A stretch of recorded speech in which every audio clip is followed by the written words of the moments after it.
Hi, good morning, Philippine Normal University Visayas. How have you been? This is your registered guidance counselor and the head of the guidance office, Dr. Marañon, and I'm very happy to be with you today. It is very appropriate that we chose a topic to start the year off, something that everybody can relate. I hope that this three-part series of my talk on psychosocial response to the pandemic will help you in a way understand what you're going through, probably also help others along the way in understanding themselves and becoming more open to the novelty of the new normal that's among us. We have to embrace normality as it were, as we know today.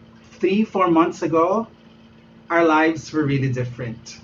But now, after the pandemic has struck, I guess everybody is challenged to cope differently. We have been holed in for at least 2 months in our own homes. And we know perfectly well that although we love staying at home and we wish we are home most of the time, being forced to stay at home is not very normal given our circumstances that we are teachers, we are working in a school where we need to expose ourselves every day to our students. I'm very happy to see all of you once again, although this time it's through a virtual reality, and that's part of our new normal. And the series is actually 3 parts. I have to cut it in probably 30 minutes per series because of the fact that number one, we need to have short but meaningful sessions. Number two, I don't want to bore all of you by my lecture. And number three, we need to look forward to the next sessions because we need to process our experiences. So the first part of this talk will be an introduction on the nature of psychosocial response to emergencies and tragedies, and in this case, more specifically, the COVID pandemic that has struck all of us. It has pulled the rug under our feet. We were so not prepared for this. All the governments of around the world, big and small, rich and poor, or average countries, became confused, no, and to a large extent, traumatized by what happened. So today, I'll bring you some good news that not every pandemic brings in all negative effects. There are also good things that happen, and eventually we will need to find that out and to hinge on that particular positivity, something that helps all of us cope. Okay, so the first part, I'm going to talk to you about how a pandemic affects a person's normalcy and what happens if that normalcy is shattered, and hopefully make you more understand through a psychosocial perspective and through this psychoeducational video the dynamics of a regular person like you and I, a normal person like you and I, going through something abnormal like this pandemic.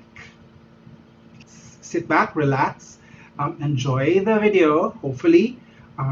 Too bad this is not a live video. I hope I can do Google Meet or Zoom with you because that's more productive and more interactive in terms of the dynamics. I know you can post questions right away, but this is the best I can come up with given my circumstance. My internet is not so good either.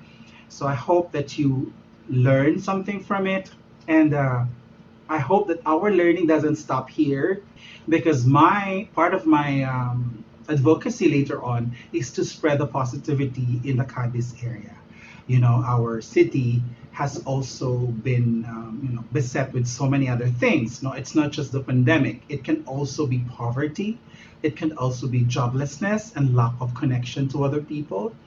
I've had cases from Cadiz who express psychological distress due to the pandemic, etc. So it's going to be a ripple effect. Now, we start from our own community, then we will try to understand ourselves better. And then if we understand our dynamics and we know ourselves better and we know the skills in coping with the pandemic, at least the psychosocial part, of course, our economic part, but that's not my domain.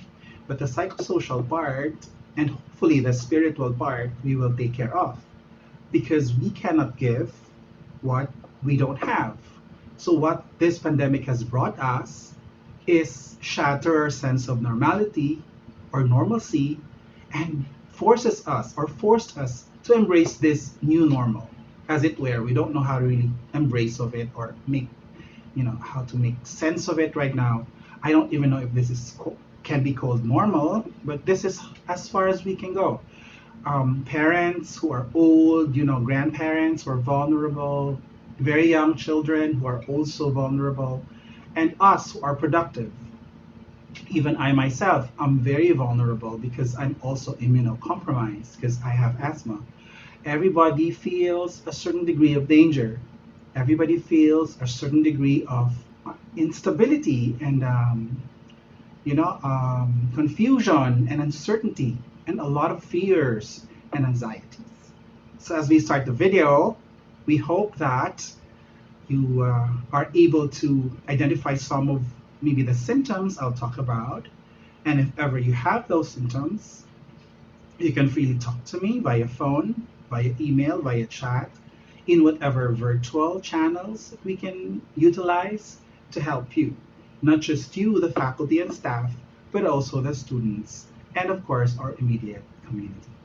So thank you, and I'm going to start my presentation now. And so let us start with the first part or the first session of these three episode lecture series with understanding nature of health emergencies and disasters. It is very important for us to understand that things that happen to us that are unexpected, that go beyond what is normal, shatter our own sense of self and normality. So disasters can also be both man-made or natural. Man-made refers to those kinds of disasters that threaten our well-being and our health because of the responsibility of people, like being assaulted, being held, at gunpoint, being physically assaulted, and violence was inflicted on you, or someone forced you to do something you didn't like, or violated your privacy. So that's a man-made calamity or disaster.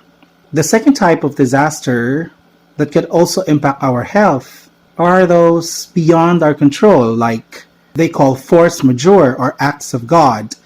This refers to emergencies like natural calamities, storms, cyclones, disasters like earthquakes, floods that also threaten our well-being. COVID, or this disease, is a health emergency that is supposed to be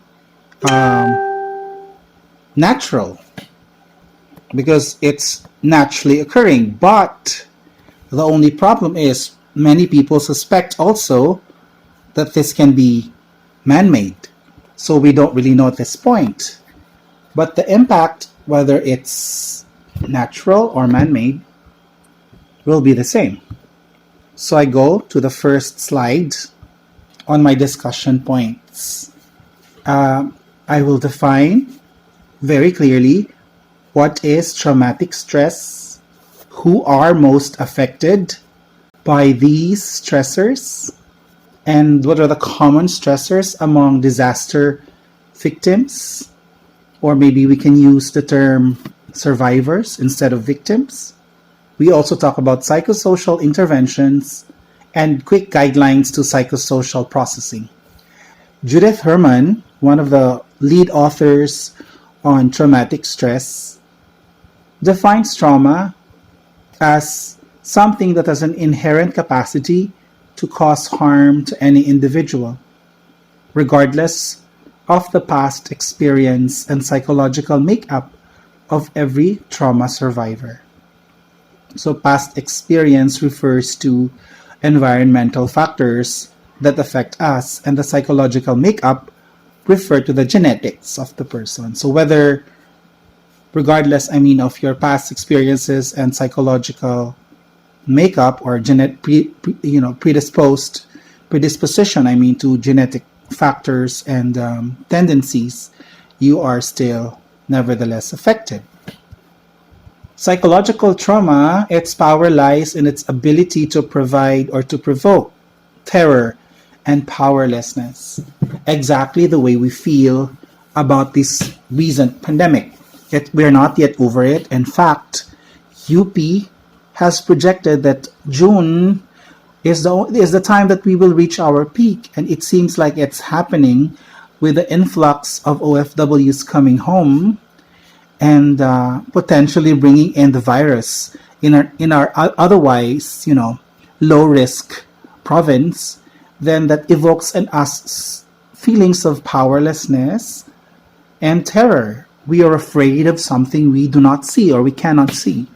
The enemy is something which we cannot pinpoint. It can grip us at any time, anytime, anywhere if we are not very careful. So it makes us powerless of the situation. That's why everybody feels anxious, even just listening to news stories on the television or through social media becomes doubly traumatic and stressful for us. Questions one sense that the world is safe and human beings can be trusted. Right now, we don't know what caused this, who caused this, if whether the theory is true that someone might have caused this or has spread the virus for some political, economic, or personal and selfish reasons. We don't really know, but this we know. We feel that nothing is safe anymore. Even the fact, or the simple fact, like going to the malls, riding jeepneys or public utility and buses, or hanging out in your favorite cafe. No one's safe. It shatters order and belief in the divine. Sometimes we even question. Trauma brings about, us to the point that we question whether God or someone up there, someone higher than us, has a hand over this. And sometimes we question, why did God allow these things to happen? And it's quite normal that our sense of God can be affected by the trauma.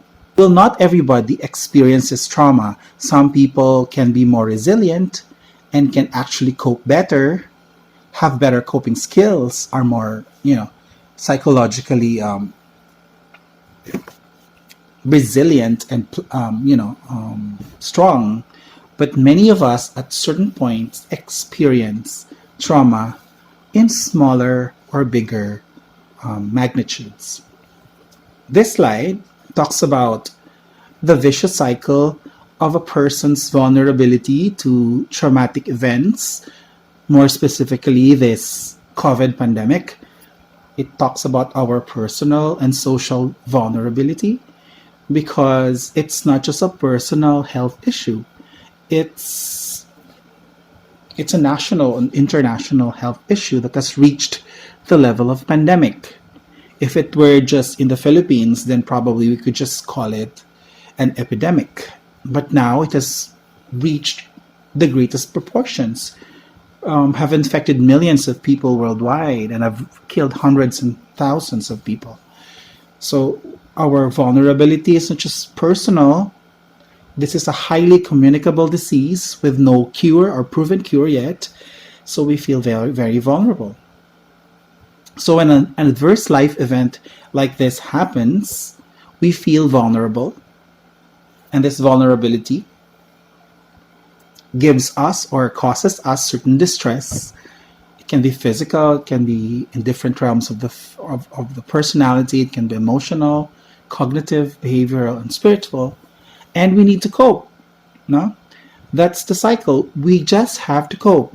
Now, others cope better due to their resilience, their inherent natural qualities, plus their psychosocial and familial support. But others are in short supply in terms of coping. And this is where we need to work on. Because if coping is bad, then psychiatric illnesses can come in. So social stresses, including poverty, political instability, demoralization, and high mortality, no, makes us feel like we are victims. No? And this is where COVID falls on the high mortality part, right? So we feel that this is very catastrophic. People have stopped traveling all over the world. Aside from the health risks, we also have anticipated the collapse of different industries, the collapse of different businesses where much of our lives depend on, like the hospitality and hotel and restaurant businesses, travel, airline, tourism, even malls. You know, going to say SM or Robinsons is not anything any more viable for all of us. And since it shatters our old normal self, it causes us stress. No, stress is actually a non-specific response of the body to anything that impinges on the body. Can be a physical stress, but this time is more it's more on physical and health risk or stress, as well as mental and psychological stress.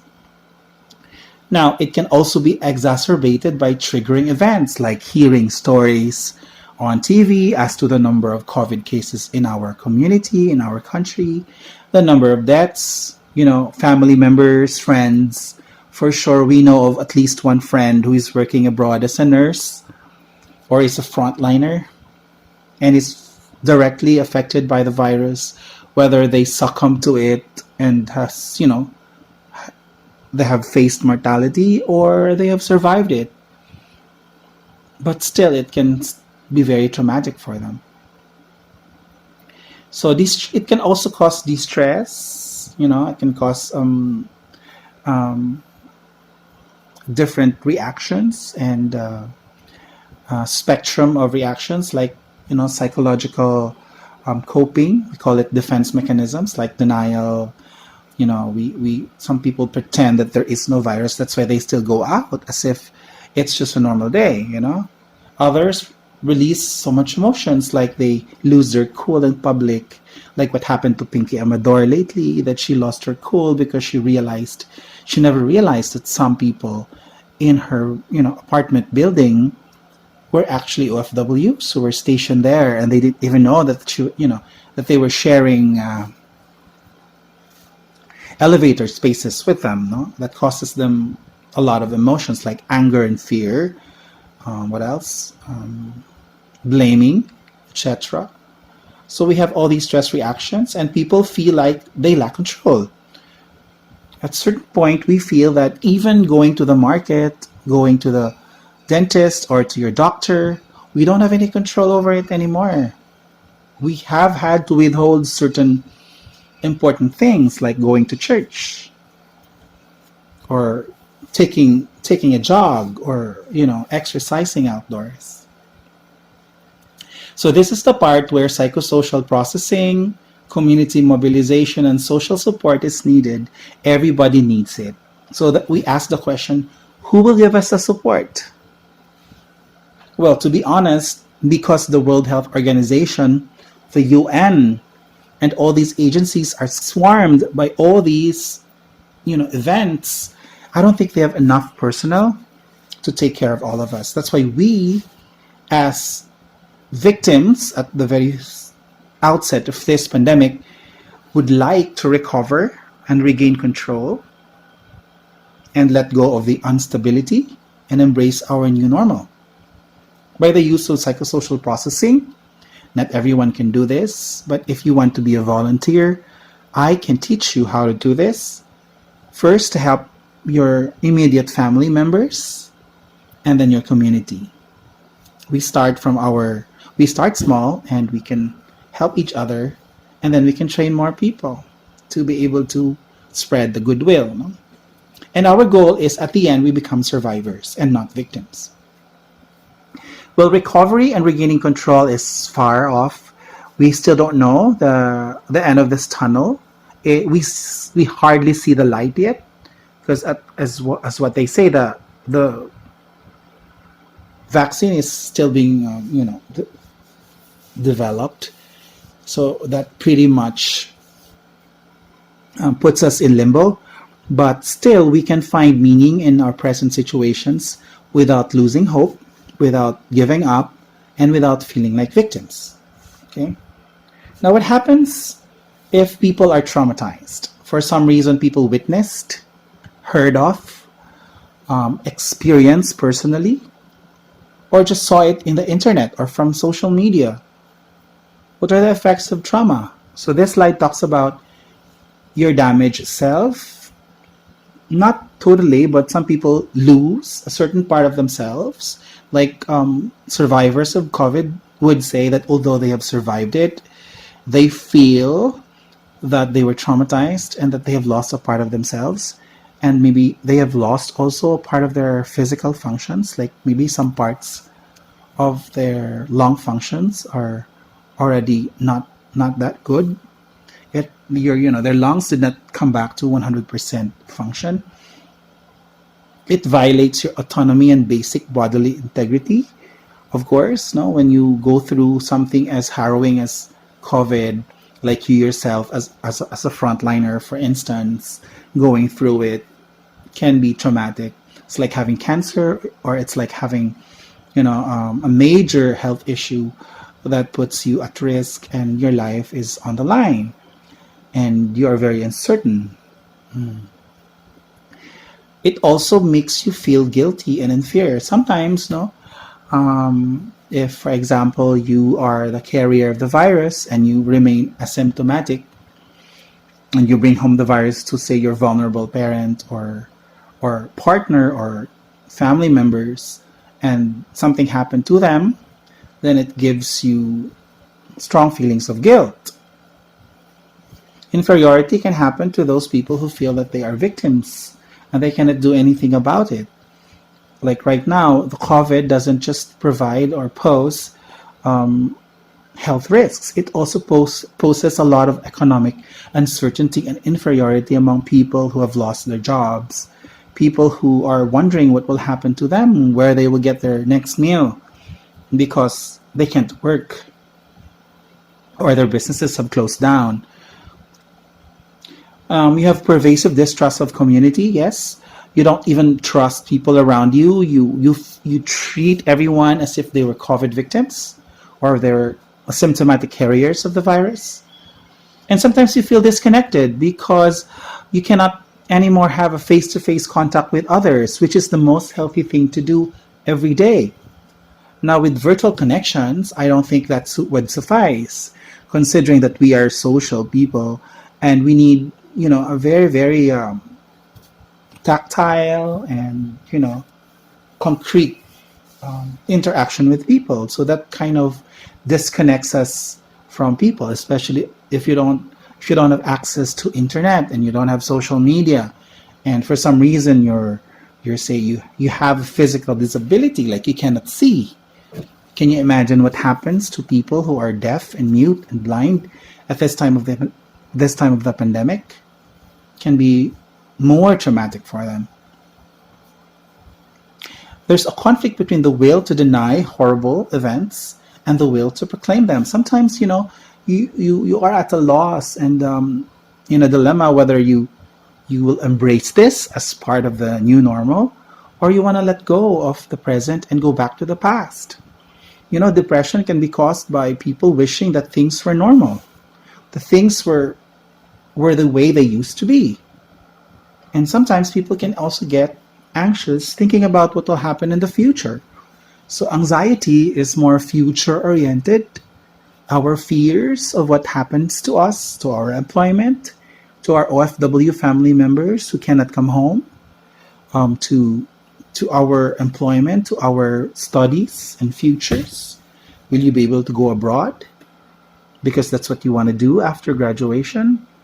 Will I finish college or high school? Will I have enough resources to manage online? So all these things, and no one can answer them concretely. Thus, the importance of mental health in this issue And this time of pandemic is very, very vital. It cannot be overemphasized. In fact, we have been trying our very best to reach out to as many people this last 2 months through our network. We call it the Negros Psychosocial Quick Response to the pandemic. We held virtual sessions with clients from as far as up north, from Ilocos region to Manila to Visayas and Mindanao and Bacolod area and Cadiz also, because they needed help. So there is a physical reaction to it. So there's a physical response to trauma. So pangkatawang pagtugon, no? The University of the Philippines, through its medical school, has done research on this, and they said that June Lopez is one of the medical doctors and professors of UP Manila, and she's also connected with, she used to be connected with the UN.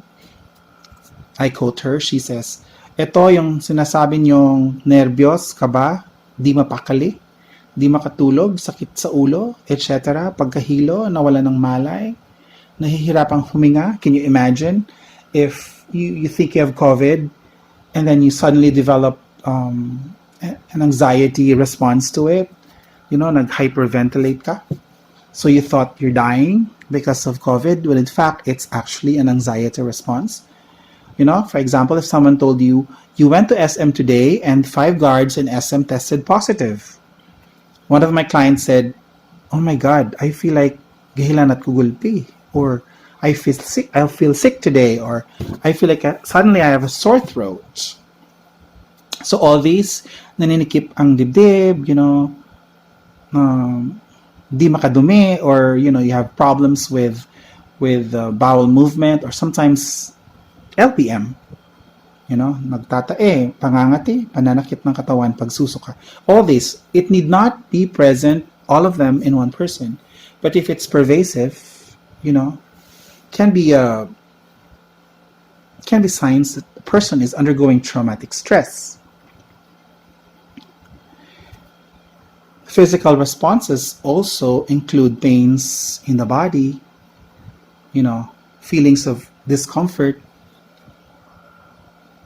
all muscle and joint pains can be attached or connected to the trauma. The second one is the emotional response, or pangdamdaming pagtugon. We also need to help people understand that when a crisis like this happens, aside from the physical response, which is the most obvious and the most palpable, you know, you can readily see it. Like you say, I want to see a doctor because I can't breathe. Sometimes responses to trauma is emotional, like people are afraid to go out. People are afraid to even open their windows. People are even afraid to let visitors in. So people are afraid. When someone sneezes, they want to run away. You know, when someone looks sick, they don't want to touch them with a 10-foot pole, with very good reason. You know? You feel despair. You know, nabigo ka. Nakibot ka. Pagkabigla, what if someone in your neighborhood suddenly dies? What if someone you knew who was relatively healthy last March suddenly dies of COVID? So there's a sense of, no, this is not happening to me, no?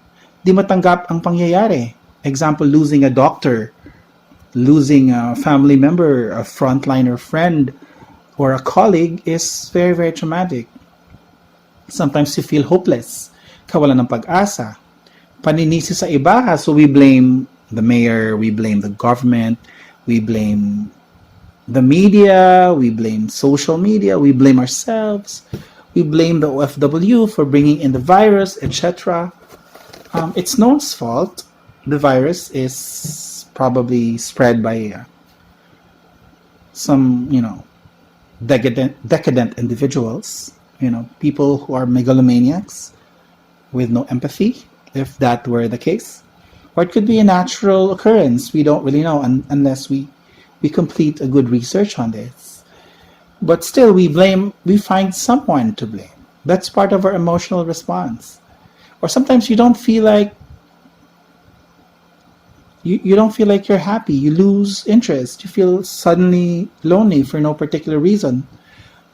You nagiging manhead, you don't feel anything, and that's still a feeling. The lack of feelings is unfeeling or apathy. That's still a stress reaction.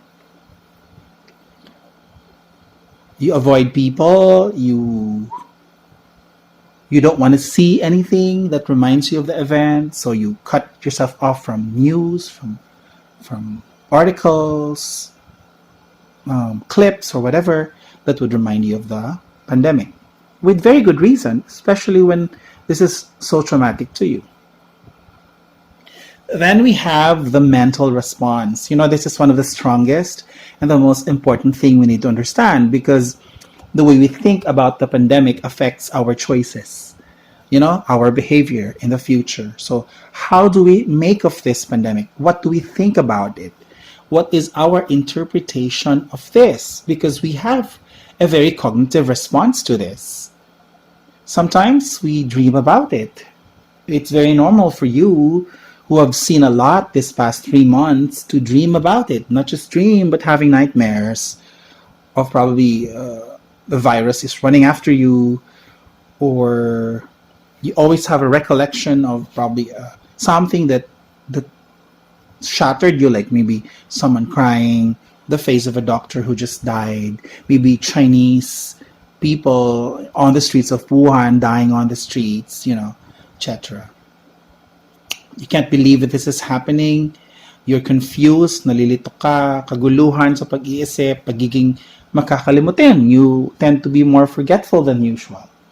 Of course, it's also quite common for people with Alzheimer's disease or those who are aging, but this kind of forgetfulness is brought about by stress.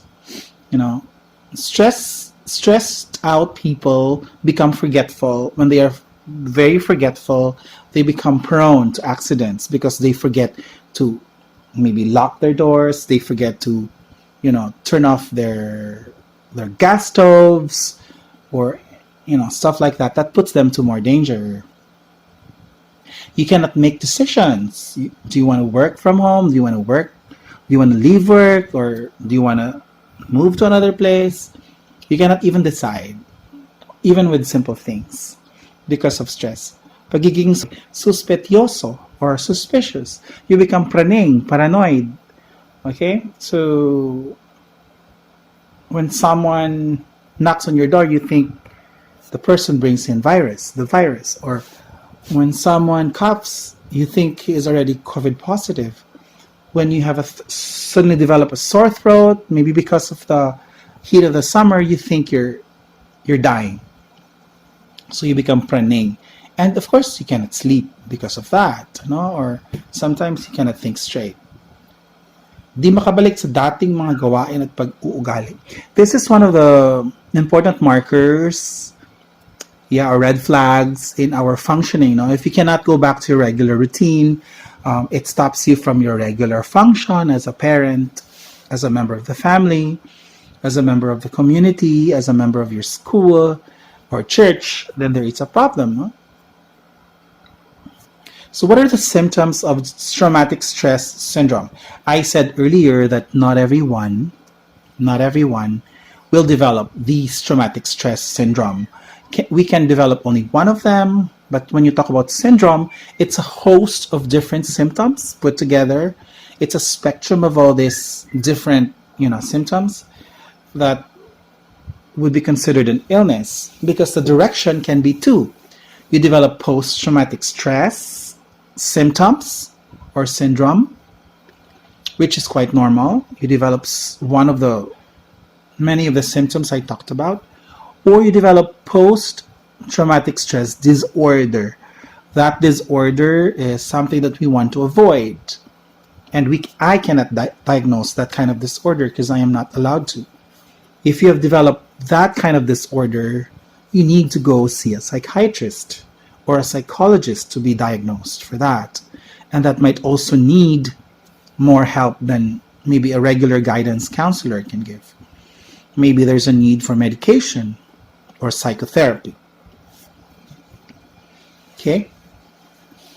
So, one of the things that happens to us, if you have maybe noticed in yourself, is you become hyper arousal or hyper aroused or hyper vigilant over things, right?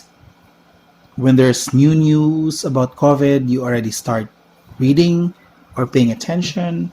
When there is a post in FB, you already read it. Suddenly you forward it, and then you feel like it's happening to you. Or it feels like anytime now, you feel like anytime now or anytime from now, anything can happen. Anything bad can happen. It's like you become very, very expectant that an impending danger can happen. And that causes you anxiety. And sometimes symptoms can be intensified, like a simple cough becomes major COVID attack, or a simple sore throat can become, oh my God, I'm dying tomorrow. Okay, you you avoid you avoid certain things. That's what I'd mentioned before. You don't want to see things that remind you of COVID. You probably drowned yourself lately with so much telenovela, Thai movies, Korean movies, or TV series, whatever, movie marathons, music, hobby, but you avoid talking about or listening about COVID 19. And you feel constricted. You don't feel like relaxed. You feel like you're too hard on yourself and you're too hard on other people. Okay? So, who are most affected of this pandemic? Well, everybody is affected in small and large degrees, but there are some people who are more affected than others. The most powerful determinant of psychological trauma is the character of the traumatic event itself. So, the kind of event that happens determines the kind of trauma that ensues. No, there's an inverse relationship between the degree of psychopathology and the age of the victim. See? So the younger the victim, the higher the trauma. The older the victim, the better the coping mechanism. Theoretically, the lower the trauma. So when kids are traumatized because of their very young mind, like losing a parent due to COVID, or losing a sibling due to COVID, or a loved one due to COVID, is more traumatic for a child than for a regular adult. We talk about direct victims, those who have suffered from the devastating loss. So we're talking about those family members who have lost a family due to COVID. Those are the direct victims. They are the ones who are mostly affected, especially if it has also economic implications, like a father abroad develops the disease or gets the bug and eventually dies from it. And he's the only breadwinner. It has a lot of psychological, economic, and emotional stress among the direct victims. The survivors themselves are the direct victims of the virus. I know of some good friends around the world, like the UK, Ireland, in the US, who have developed the virus or who have, contracted, the virus, and they became kind of traumatized. You know? The indirect victims or the hidden victims are those at risk for immediate burnout, like the disaster workers, the frontliners, our nurses, who have seen the suffering of people during this pandemic. It's a very lonely way to go. Remember, you cannot even see your loved ones. You can't talk to them. You can hardly see them. You barely see your loved ones. So you'd actually die alone. So you see, when medical workers see people dying alone, can be very traumatic to them as well, even if they are protected. So it's not easy to see people dying. So these indirect victims can also be our policemen, our, people who sell in the restaurants, in the food stalls, in the supermarkets, or those who are in the drugstores who still continue to work despite the pandemic, the firemen, the drivers, the team behind the workers, the medical team, they're also very what you call indirect victims. So, what happens to the direct victims?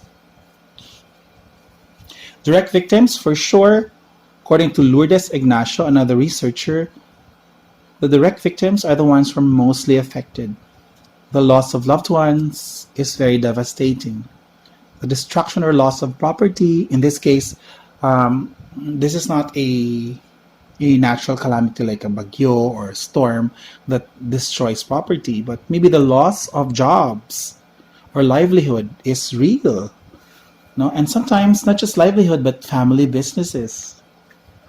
Of course, by now you've heard two hotels have already closed shop in Bacolod, and I'm sure there will be more.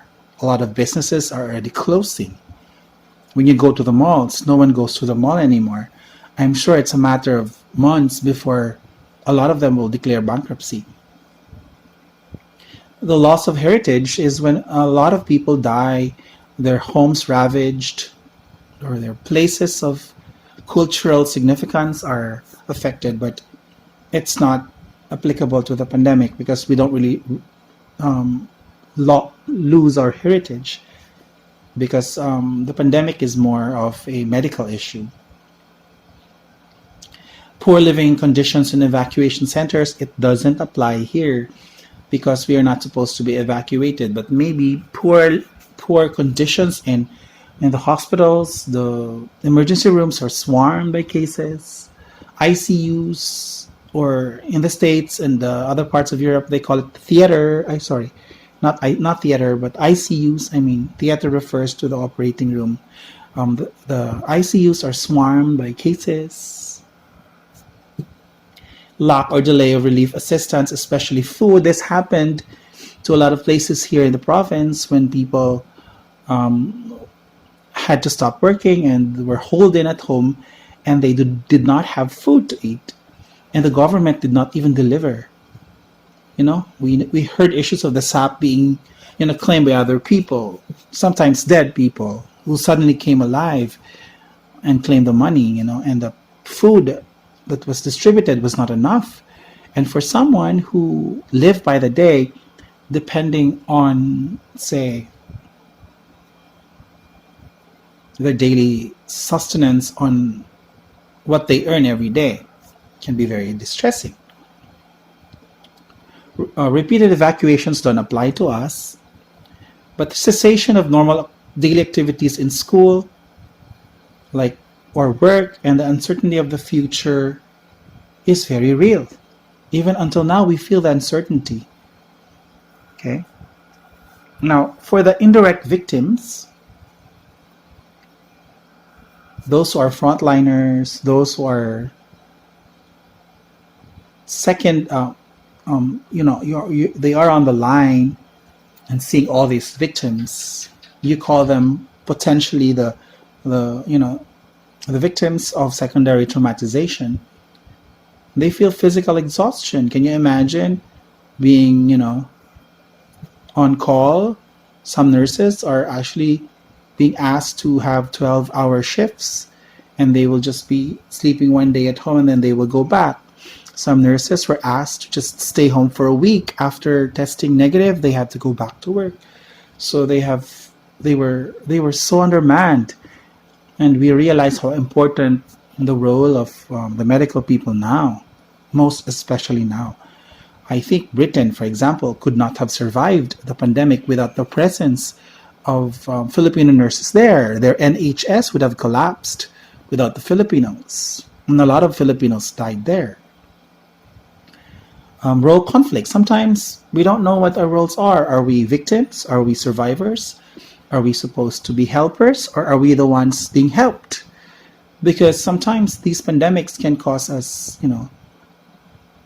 disorientation and confusion.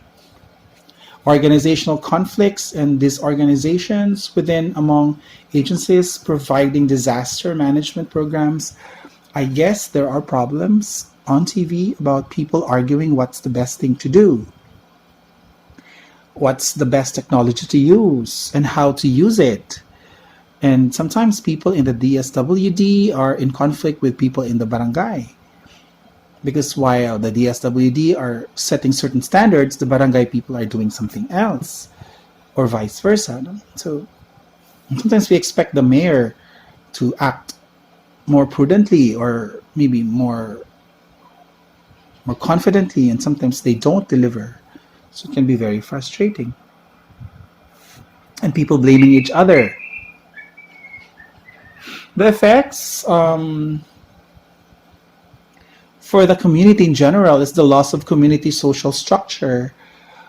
Our regular structures like going to the mall, seeing people outside, riding public utility, going to a regular school, attending church, etc., has collapsed. Everything has collapsed, and we are actually holed in at home. And for some of us who love our family and we feel that the home is the safest place, it can be a good thing. But for a lot of us also, home can also be a very traumatic place to be at this time of the pandemic. Because aside from the fact that the risk is outside, out there are also risks at home. When some members of the home are abusive, or one member is not in good terms with another, and they are actually forced to live in isolation and being holden in one home, it can also be very traumatic.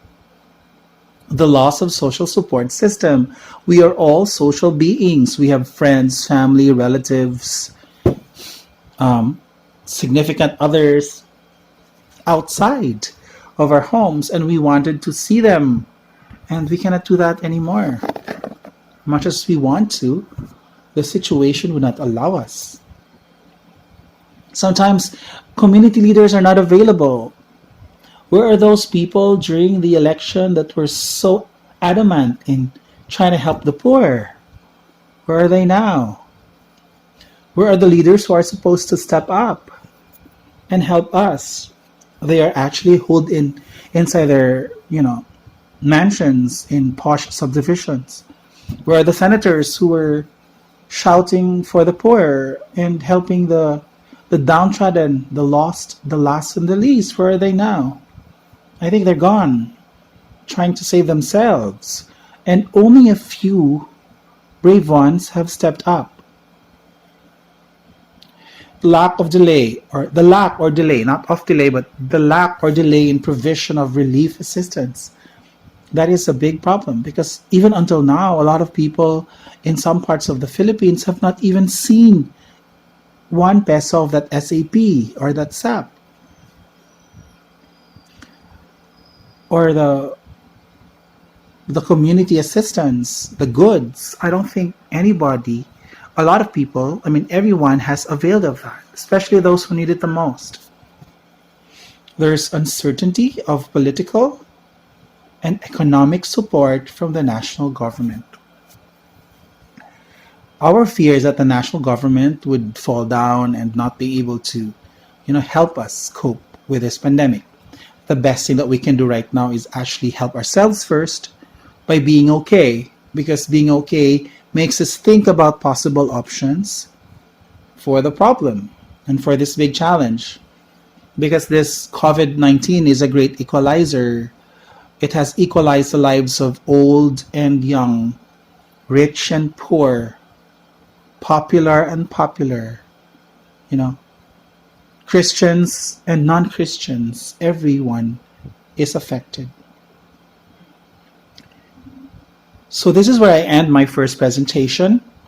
We understand the nature of the natural disasters and emergencies, their natural effect on us, on the physical, emotional, cognitive, even spiritual realm, its effect on the direct and the indirect, victims, and the effect on the community in general.